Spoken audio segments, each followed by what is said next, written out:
Ok, bom dia. Bom dia. Obrigado. Primeiro, queria agradecer o convite, Wagner, e toda a comissão por essa oportunidade. É um pouco, na verdade, falar sobre essas técnicas de análise. Ela tem um caráter bastante particular, porque eu vou sair desse mundo mais, digamos, de olhar de símbolos, né? de significados e um pouco mais para material, ou seja, questionar realmente o meu objeto sobre do que ele é feito, né? Então, essa é a ideia com esse seminário. Na realidade, é um trabalho que é feito em conjunto, é um grupo grande que nós temos no Instituto de Física e uma parceria grande com os museus da USP.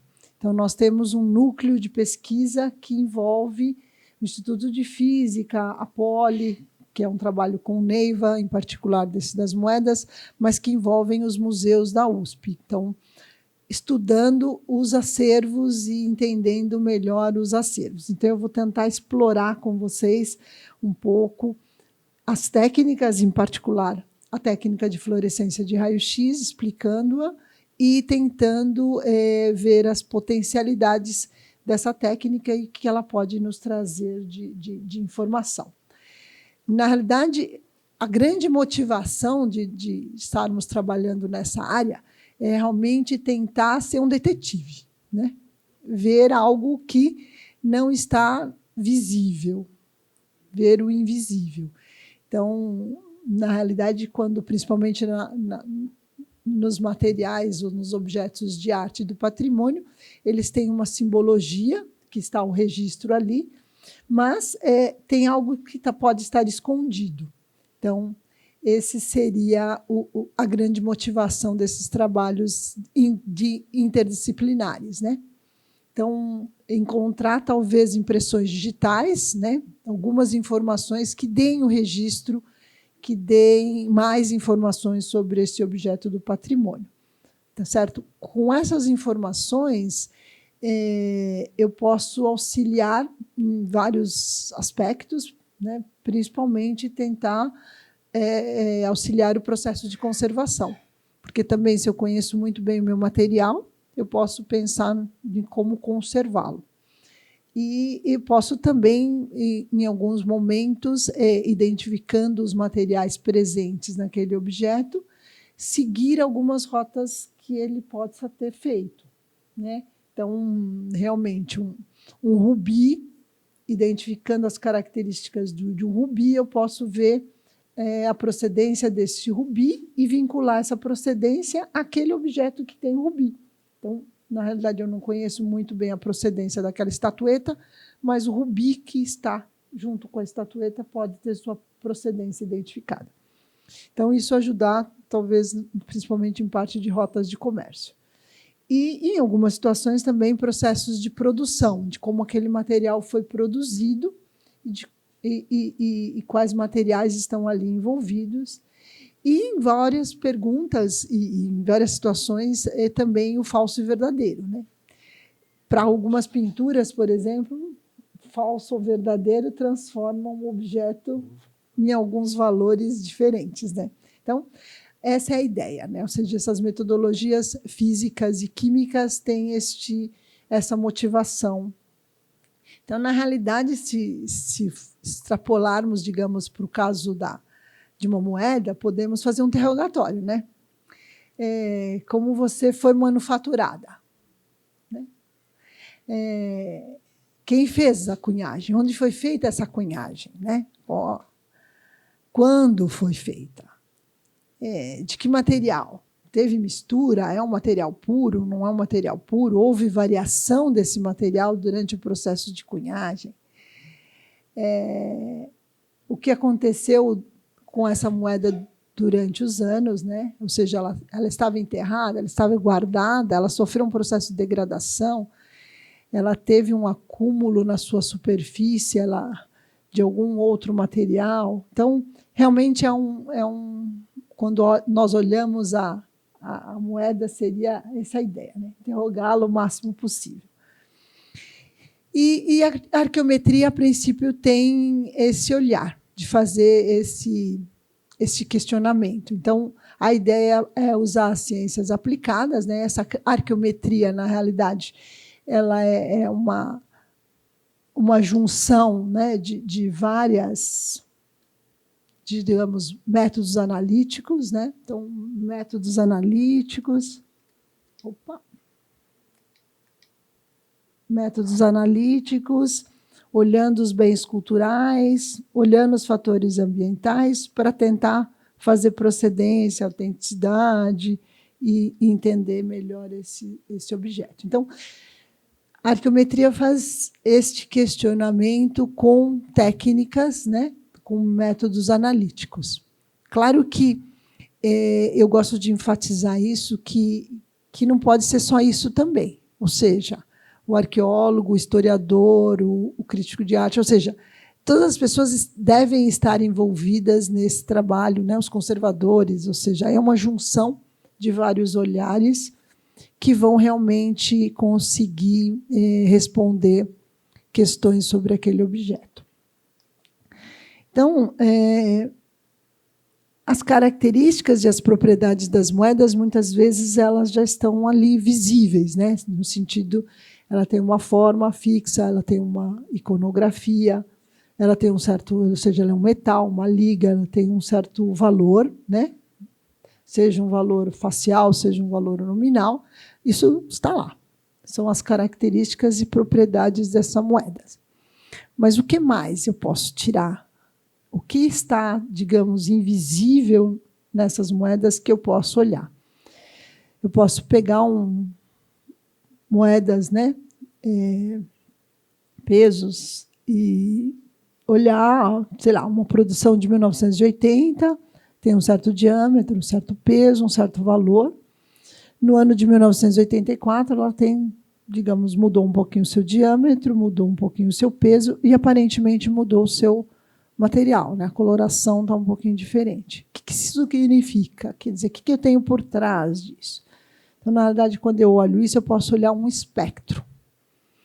E esse é um espectro de fluorescência de raio-x, por exemplo. O que eu estou observando? Picos aqui que estão relacionados aos elementos químicos presentes nessa moeda. Então, particularmente nessa moeda aqui, eu tenho cobre, níquel e ferro, manganês, numa certa proporção, né? Muito mais cobre, 75% de cobre, nesse peso mexicano de 1980, comparando ao peso mexicano de 1984, eu vejo que o cobre some, né?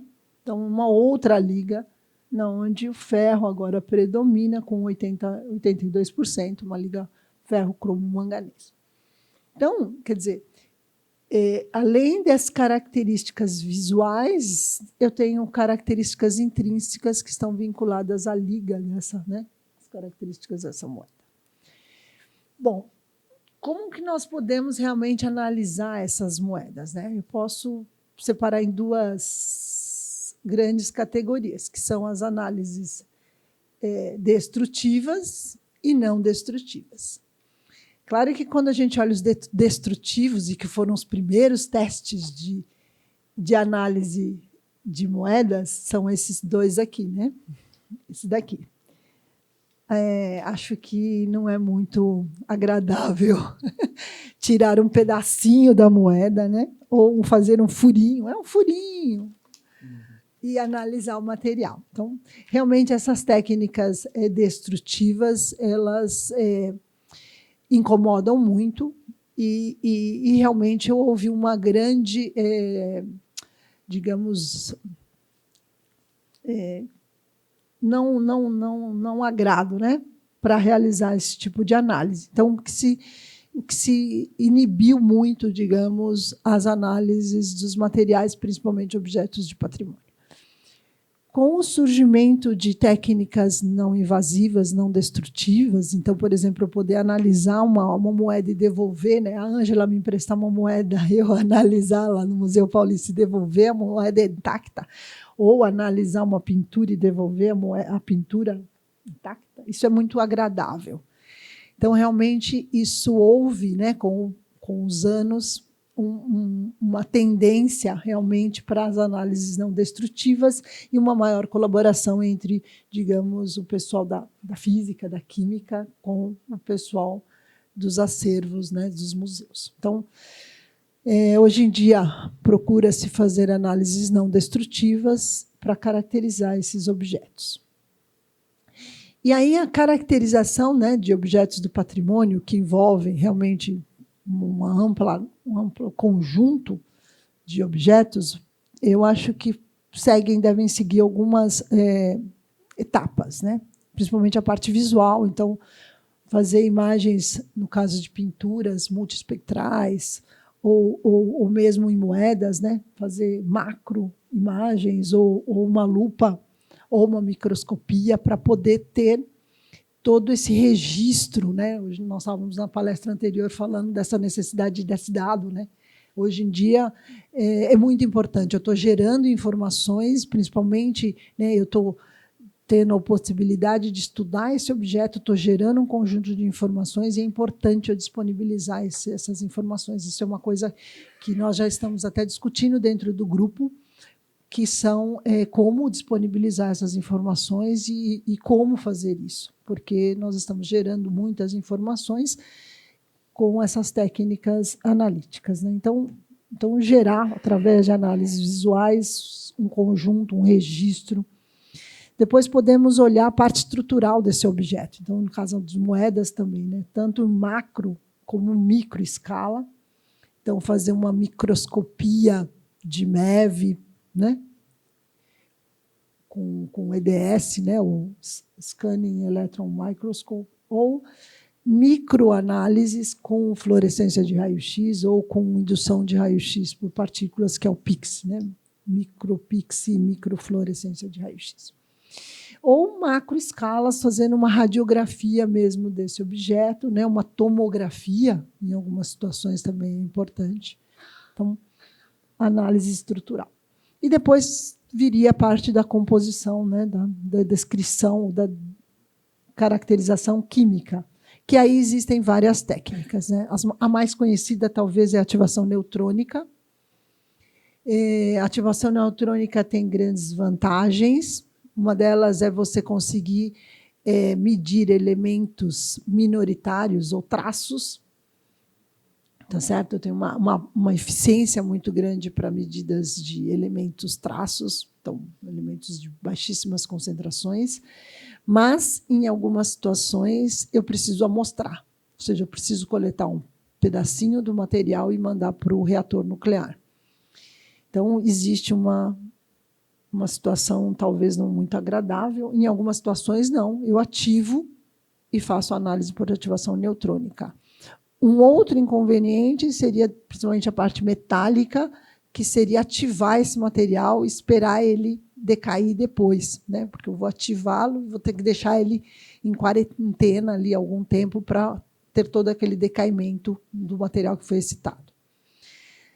E existem duas outras técnicas que facilitam muito a análise química, que está vinculado à fluorescência de raio-x, que é uma técnica que usa raio-x para excitar esse material, e essa excitação é excitação a nível eletrônico, então eu mexo com os elétrons do meu material, e isso decai rapidamente, então é uma excitação imediata. Excito e já tenho a fluorescência, já tenho a reemissão do raio-x característico.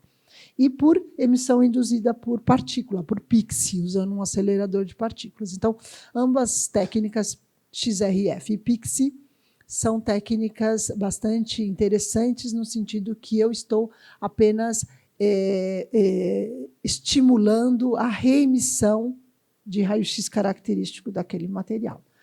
E, através da química, muitas vezes, através da análise dos elementos químicos e das composições, eu posso até digamos, se eu faço um estudo sistemático, alocar isso temporalmente e ter uma idade para aquele objeto, tá certo? Como que nós no Instituto de Física começamos a fazer isso? Começamos com o MAI, que isso é muito gratificante, porque o MAI, em 2003, nos trouxe algumas estatuetas metálicas, esses ogbones aqui, e nos falou assim, tem material de corrosão na superfície, qual material de corrosão é esse? Como que eu posso identificá-lo, né, para um possível processo de conservação, porque vocês estavam comprando as câmaras novas para a guarda desses objetos. Então, foi um trabalho, e esse foi o nosso primeiro desafio, porque nós tínhamos uma instrumentação no Instituto de Física voltado à análise de materiais, mas materiais que eram colocados dentro do vácuo, né? Nós tínhamos câmaras grandes, mas colocávamos o material em vácuo. Não cabia essa estatueta lá dentro, e não cabia um vaso cerâmico, não cabiam alguns objetos. Então, o primeiro desafio foi realmente transformar a nossa instrumentação para atender essa demanda. Então, foi construir esse sisteminha aqui, esse nariz aqui, de tal maneira que o feixe de prótons saísse de dentro do vácuo e interagisse com o meu objeto em ar. Então, eu não preciso pôr ele em vácuo, eu posso analisar em ar, que traria grandes vantagens, porque eu poderia pôr objetos de diferentes tamanhos, formas, né? E gerar espectros desse tipo aqui, naquele espectro ali, que é um espectro que tem os elementos químicos identificados. Então, no caso aqui, eu tenho cobre, zinco, chumbo, que estariam ligados à liga, né? À base desse material, e também relacionar os materiais de corrosão presentes ali. Então, eu poderia, e foi esse o trabalho da Silvia, que a gente publicou, e que gerou realmente que era um processo de corrosão seletiva e que algumas peças, o cobre e o zinco, estavam migrando para a superfície, tá certo? Então, foi todo feito um estudo para esse material. Claro que isso abriu uma potencialidade de uso grande, e em 2008 nós construímos uma linha no acelerador. Então, esse é o acelerador de partículas, é um equipamento grande, né? Não dá para levar para o museu, tem que levar o objeto para lá. Mas era o que nós tínhamos na época, um objeto de 7 metros por 14 metros, uma sala. Então, temos um acelerador, e com esse acelerador nós pensamos que ele podia ser muito útil, como o Museu do Louvre tem um, e também faz isso. Então, esse é o do Louvre, esse é o acelerador do Louvre, esse é o nosso, do Instituto de Física. Eles são muito parecidos, esse aqui é um pouquinho mais potente, e eles também têm uma linha de feixe externo, onde o objeto é colocado aqui e os vários detetores olham esse objeto. Então, no processo de interação dessa partícula com o meu material, diferentes processos acontecem. Então, reemissão de raio-x, reemissão de radiação gama, emissão de luz, a partícula espalhada, ou seja, se eu tiver detetores para as diferentes técnicas, eu consigo caracterizar muito bem meu objeto. Então, essa foi a ideia, nós construímos uma linha aqui para o nosso... Essa foi a primeira linha. Inicialmente, nós trabalhávamos aqui, desmontávamos e montávamos aquela janelinha aqui, e agora construímos essa linha, e que hoje ela já está bem diferente. Então, esse é o nosso feixe externo, e ele já está bem diferente hoje. Então, a ideia era essa mesmo, né? Ter o feixe, o objeto sendo estudado aqui, e os vários detetores. Então, eu tenho 2 detetores de raio-x, 2 lasers para posicionar, eu posso medir partícula que volta para trás, e com isso medir espessuras de camadas. Eu não vou apresentar aqui, mas a gente tem um trabalho muito legal que fizemos com um fragmento de um chocalho Cipan, que veio do Peru para ser medido, para medir a espessura, e descobrimos que a espessura é da ordem de meio micron. Então, isso significa que é o processo de manufatura. Então, o o avanço que aquela cultura tinha tecnológico de produção, de douramento dessas peças. Então, não era ouro puro, mas era uma camadinha de ouro na superfície de meio micron a 1 micron, e depois prata e cobre. Então, foi possível, digamos, medir aqui. Mas com fluorescência também conseguimos fazer. Então, temos todo um conjunto de detetores e podemos trabalhar, então, com esse sistema. Aqui é só o laser para mostrar onde está o ponto do focal. Como falei, o acelerador não sai do lugar, né? Então, o objeto tem que vir lá. Em algumas situações é fácil fazer esse movimento. O Louvre foi bastante inteligente, construiu o acelerador embaixo do próprio, né, do próprio museu, para poder analisar as obras.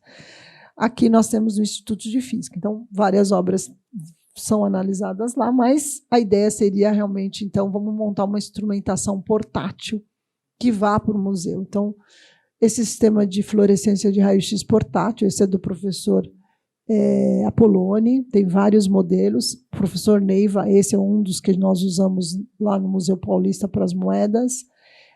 No Rio de Janeiro também tem um equipamento portátil. Esses são os comerciais, né? Basicamente eu chamo de um secador de cabelo. Portátil, você segura e mede. Tem o da Bruker e o nosso aqui. O nosso do Instituto de Física, basicamente, o que é composto? É um tubo de raio-x e um detetor de raio-x, que pode tanto ser colocado nesse tripé, como pode ser colocado nessa mesa fixa, com uma distância fixa e medida. Foi essa configuração que nós usamos para analisar as moedas no Museu Paulista, porque mantivemos as distâncias fixas e tudo padronizado, então a parte de quantificação ficou melhor.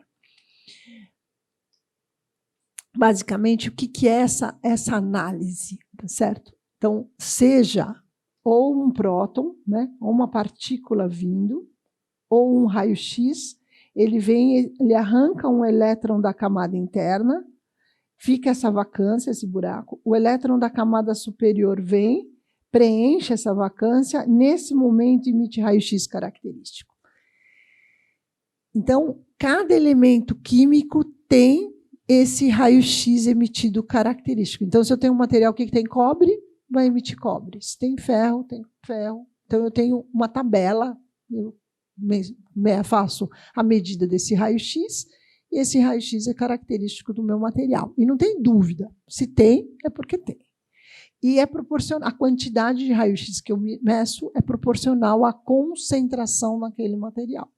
Então, eu posso fazer isso medindo realmente essas transições, as linhas L-alfas, ou seja, cobre K-alfa, cobre K-beta, prata L-alfa, prata L-beta, que são as linhas de transições dos níveis de energia, e a mesma coisa com fluorescência de raio-x. Então, tanto PIXI como fluorescência de raio-x, basicamente, é o mesmo processo, a única diferença é que aqui eu excito usando uma partícula e aqui eu uso um raio-x também, tá certo? Mas é importante que o raio-x que eu estou medindo não é o raio-x que eu estou incidindo, mas é um raio-x proveniente do meu material, certo?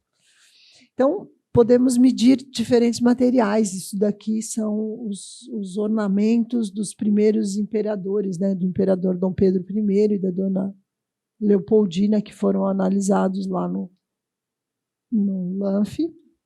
Então, podemos gerar espectros desse tipo. Então, as comendas que foram analisadas mostram que eu tenho ouro, tá certo? Prata, cobre, e seja o espectro PIXI, seja o espectro de fluorescência de raio-x, eles são muito parecidos. Então, eu posso realmente, então, pegar o equipamento portátil, ir para campo e fazer medidas. Isso revolucionou muito, né? Ou seja, quando eu consigo ter um detetor agora de dimensões extremamente pequenas e um tubo de raio-x extremamente pequeno, eu posso ir para campo com esses equipamentos. E tal, ao ponto de ter realmente um que eu consigo segurar na mão. Então, vamos, por exemplo, essas moedas espanholas, olhadas por Pixie, eu já consigo ver coisinhas, exemplos de análise desse tipo aqui. Eu tenho uma quantidade pequenininha de ferro e de chumbo que diferencia uma moeda de um período e de outro. Então, essa quantidade pequena de ferro e de chumbo presente já vai diferenciar essas moedas, já vai contar um pouco a história do processo de cunhagem delas. Certo? Então, são os dois elementos aqui que são evidentemente observados.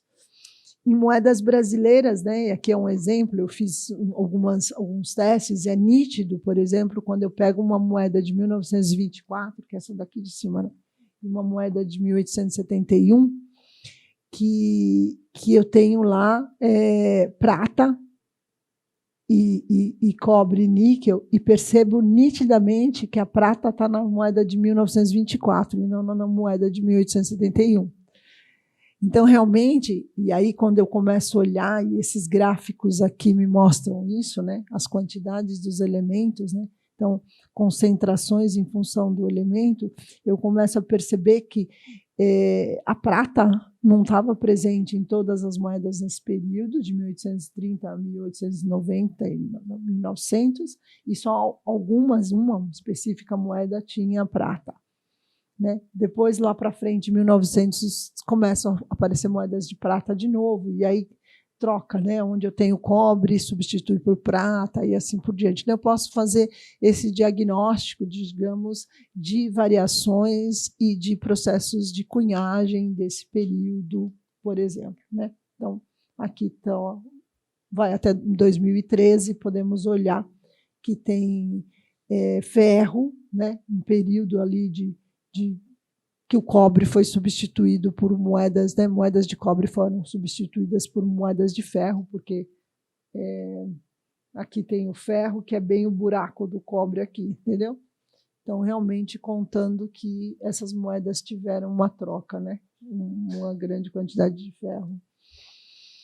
Bom, o que mais que nós temos de exemplo? Temos exemplo desse trabalho que o professor Carlos Apoloni fez com uma fonte. Então, só para dar exemplo, que eu posso usar uma fonte de plutônio aqui. Não é comum mais, hoje em dia, usarmos isso, mas ele usou uma fonte de plutônio como fonte para esse tal material e estudou algumas moedas do Museu Histórico Nacional, né? E olhou, basicamente, os valores de prata e cobre de moedas que eram pertencentes ao período do Dom Fernando e do Dom João I, tá certo? E esse trabalho foi publicado nessa revista, e o interessante, eu trago aqui o resumo para a gente olhar, é que esperava-se que o Dom João tinha mudado realmente o processo de cunhagem, e é verdade, né? As moedas aqui, nesse período do Dom Fernando, são moedas que têm maior concentração de prata, tá certo?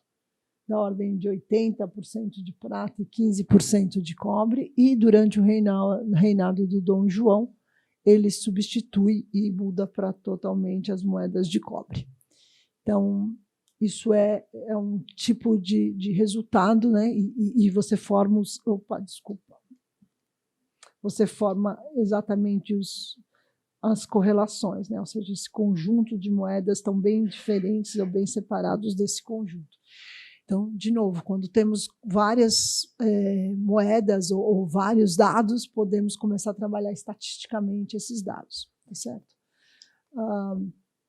A coleção grego-romana do Museu Paulista também foi analisada, então foram 640 moedas analisadas, então você vê que tem um conjunto grande de dados, tá certo?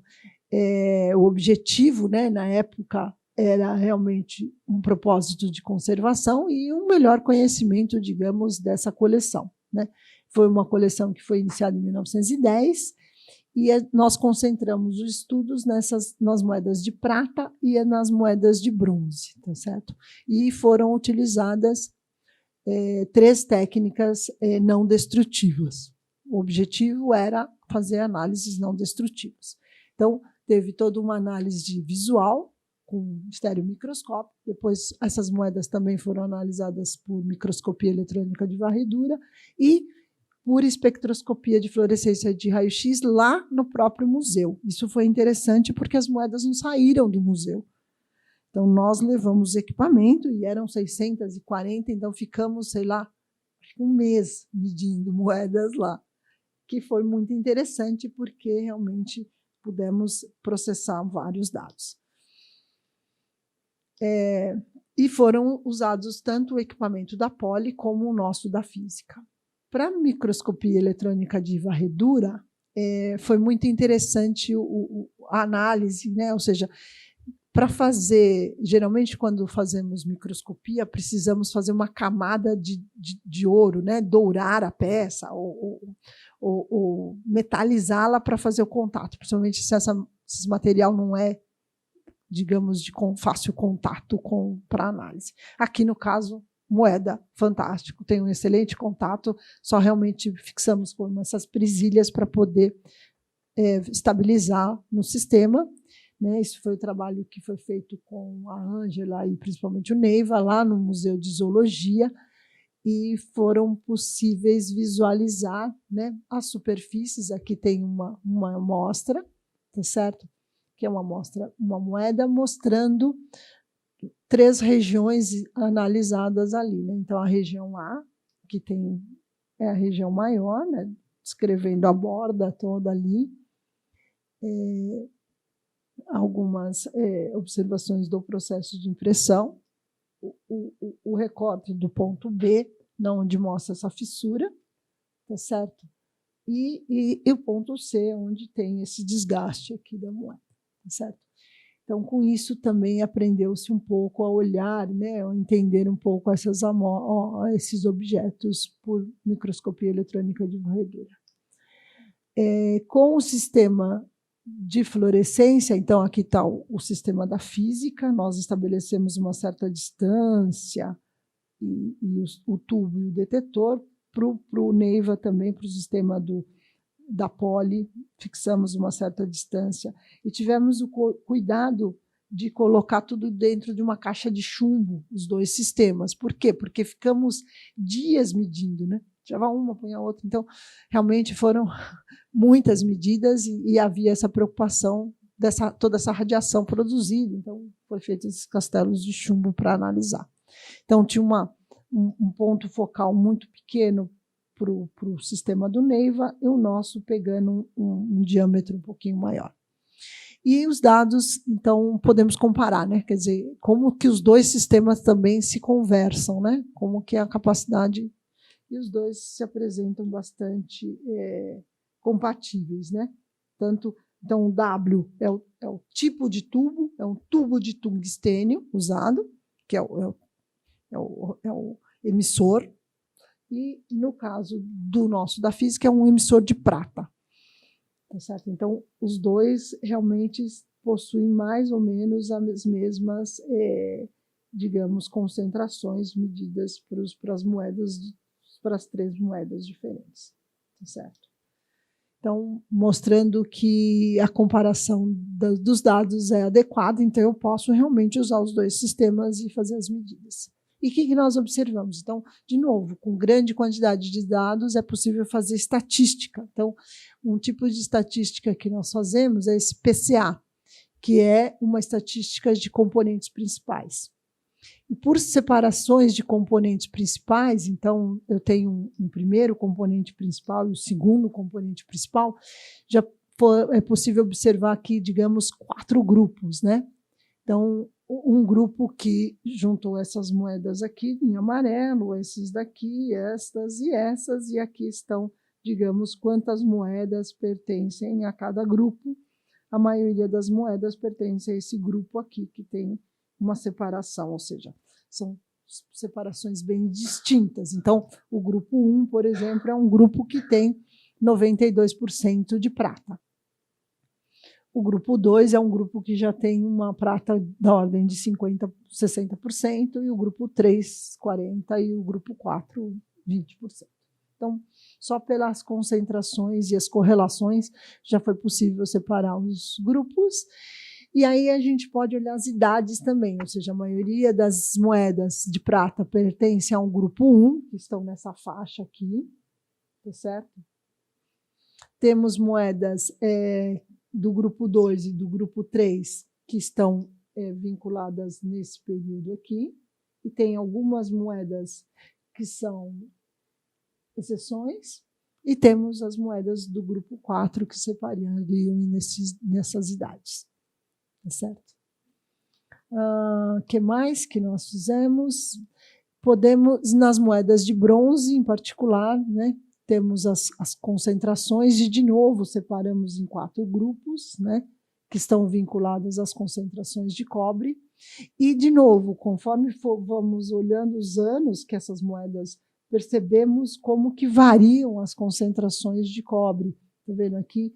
É a área de cobre, e ela, ou seja, até 100 aqui eu não tenho nada de cobre, depois elas começam e tem períodos em que a quantidade de cobre cai para 40%, 50%, o que vai separando os conjuntos de moedas. Tá certo?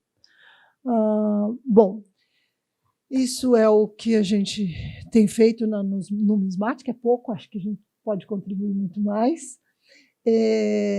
Nós estamos, né, trabalhando dentro da pós-graduação de museologia, com o curso de física aplicada ao estudo do patrimônio, né, e numa linha de pesquisa que chama salvaguarda de patrimônio. Então, nós formalizamos, isso também foi muito interessante, porque formalizamos dentro de um programa de pós-graduação já um olhar dessas metodologias. Então, estou eu com a parte da física e a Dalva com a parte da química dentro do programa para formar, né? Eu acho que a ideia é formar os novos alunos, os novos arqueólogos, os novos museólogos, com esse olhar interdisciplinar.